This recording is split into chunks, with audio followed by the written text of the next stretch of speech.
সকাল সকাল আমি পড়ে গেছি আজকে মহা বিপদে। এই বিপদটা আমার আসবেই। এই বিপদটাকে আমি কখনোই এড়িয়ে চলতে পারি না। যেদিন আমার অনেক কাজ থাকে, অনেক রান্নাবান্না থাকে, সেই দিনই আমার এই বিপদটা আসে।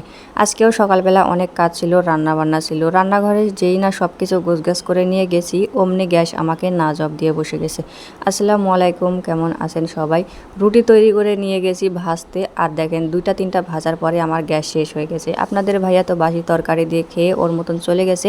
এদিকে আমি পড়ে গেছি মহা বিপদে। এই যে দেখেন আমি রুটি ভাজতেছি, এইভাবে কি রুটি খাওয়া যায়? দেখেন তো, এক পিঠ হয় তো অন্য পিঠ কিছুই হয় না, কাঁচা থেকে যায়। আবার ভাজতে ভাজতেও সুইচ পড়ে যায়, অন্যদিকে আবার কারেন্টও চলে যায়।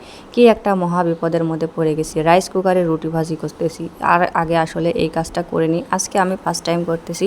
আর শেষমেশ এই যে দেখেন 2টা রুটি ভাজি করছি, একখানে কাঁচা তো অন্যখানে আবার পুড়েই গেছে শেষ পর্যন্ত। যাই হোক, হয়েছে তো, ফেলে আর তো দেওয়া যায় না, বানিয়ে ফেলেছি, এখন তো যেভাবেই হোক ভাজি করতে হবে। তো রুটি শেষ করে আমি এই যে দেখেন টুনির খাবার উঠিয়ে দিয়েছি। টুনিরও আজকে কোনো খাবার নেই, রেডি করতে হবে। এইদিকে সে খাবার না পেয়ে দেখেন কোথায় না কোথায় যাচ্ছে, তার কোনো ঠিক ঠিকানা নেই। আজকে এর মধ্যে আমি 1 পিস মাছ দিয়েছিলাম, মাংস দিয়েছিলাম, দুইটাই একসাথে রান্না করেছি, দুইটা দুইবার খাওয়াবো চটকে দিয়ে। তো এই যে দেখেন আমার টুনির আমি আজকে প্রথমে এর জন্য মাংস চটকে দিচ্ছি। ও তো খাওয়ার জন্য একদম পাগলামি করছে। আমি এদিকে খাবার বানাচ্ছি, ও আমার পিছুই ছাড়ছে না। শেষমেশ খাবার পেয়ে দেখেন লেগে পড়েছে খাইতে। আবার এই যে দেখেন ওকে খাবার দিয়েছি, আবার রাইস কুকারে আবার বসে গেছি। এখানে আবার তৈরি করছি ছেলের জন্য নুডলস। আসলে এই অল্প জিনিসগুলো রাইস কুকারে তৈরি করে যায় না, টুপটুপ করে শুধু সুইচ পড়ে যায়, আর সুইচ পড়ে গেলে তো কারেন্টের হিট আসে না। তো এই যে দেখেন আমার ছেলের নুডলসও শেষমেশ তৈরি করে নিয়েছে। আসলে কতটা প্যারার মধ্যে এই রান্নাগুলো যে করা হয়, যেটা যে রান্না করে সেই বলতে পারবে।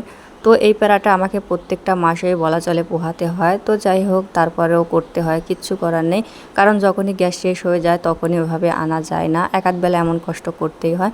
তো ছেলের নুডলস নামিয়ে নিয়ে এই যে দেখেন আমি মাংস উঠে দিয়েছি। টুপটাপ করে তো আর অন্য তরকারি রান্না করা যায় না। মাংসটা যদি একবার রান্না করে রাখি তো 2 থেকে 3বার অন্তত খাওয়া যাবে। আর এই রাইস কুকারে রান্না করতে গেলে মাংস ওইভাবে কষানোও যায় না, এত পরিমাণে এটাতে রান্না করতে সময় লাগে যে কি আর বলবো। যেটা থেকে পানি বের হয় মাংসের, সেই মাংসতেই কষানো হয়ে যায়, এক্সট্রা পানি দিতে হয় না। এমনিতেই কিন্তু কড়াইতে সুন্দর মতন কষানো যায়, কিন্তু রাইস কুকারে তেমনটা হয় না, শুধু রান্নাটা করা যায়। কি আর করার, এইভাবেই করতে হবে, কারণ খাইতে তো হবে। এদিকে এই যে দেখেন তরকারি হয়ে গেছে, ভাত হয়নি। আমারও ক্ষুধা লাগছে, আমার মেয়েরও ক্ষুধা লাগছে। ফ্রিজে একটা মিষ্টি ছিল আর ঝোল ছিল, তো দুই মা মেয়ে মিলে বসে গেছি এই যে দেখেন মুড়ি দিয়ে খাইতে। তো যাই হোক, ভাত হওয়ার আগে আগে খেয়ে নিচ্ছি আমরা, অনেক পরিমাণে ক্ষুধা লাগছে। এদিকে আমার মেয়েকে মিষ্টি আমি দিয়েছিলাম, ওরটা তো খাইছে তো খাইছে, আমারটা শুদ্ধ নিয়ে নিছে। তো যাই হোক, ও খাক, ও খাইলেই আমি খুশি। ও তো এমনিতেই খাইতে চায় না, খাচ্ছে, এটাই অনেক কিছু। এদিকে ভাত উঠিয়ে দিয়েছি, আর তারপরে এই যে দেখেন ভাত হয়ে গেছে, আর ভাতের মধ্যে দিয়েছিলাম ভর্তা। এই যে দেখেন ভর্তা দিয়ে আমি খেয়ে নিচ্ছি। আসলে পটল আলুর ভর্তা খাইতে কিন্তু অনেক মজা লাগে। আর এইগুলো ছিল বিচি ছাড়া পটল, যেটা তো অনেক মজা।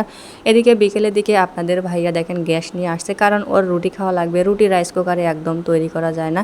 তো এই যে দেখেন আমি রুটি বানিয়ে নিলাম, আর তারপর আবার ছেলের জন্য সকালবেলা আমি এই জিনিসটা তৈরি করতে পারিনি, যেই কারণে এখনই তৈরি করে নিচ্ছি। এই যে দেখেন আমি খেজুর ভিজাইতে ভুলে গেছিলাম, যেই কারণে গরম পানির মধ্যে দিয়ে দিলাম, সুন্দর মতন তাড়াতাড়ি উপরের খোসাটা সরে আসলো। তারপরে এই যে দেখেন আমি ছেলের জন্য খাবারটা তৈরি করছি। খেজুরের খোসাটা যদি এর মধ্যে থাকে তাহলে কিন্তু গলায় লেগে যাবে, যেই কারণে আমি এভাবে ফেলে দিলাম। আর তারপর এই যে দেখেন খাবারটা আমার তৈরি হয়ে গেছে ছেলের, এবার ঠান্ডা হলেই ও খাইতে পারবে। অন্যদিকে রুটি দেখে আমার মেয়ের আর ধৈর্য সইছে না, ওর বাবার মতন রুটি খাইতে অনেক ভালোবাসে, ও খাইতে বসে গেছে। তো আজকে এই পর্যন্তই, সবাই ভালো থাকবেন, আল্লাহ হাফেজ।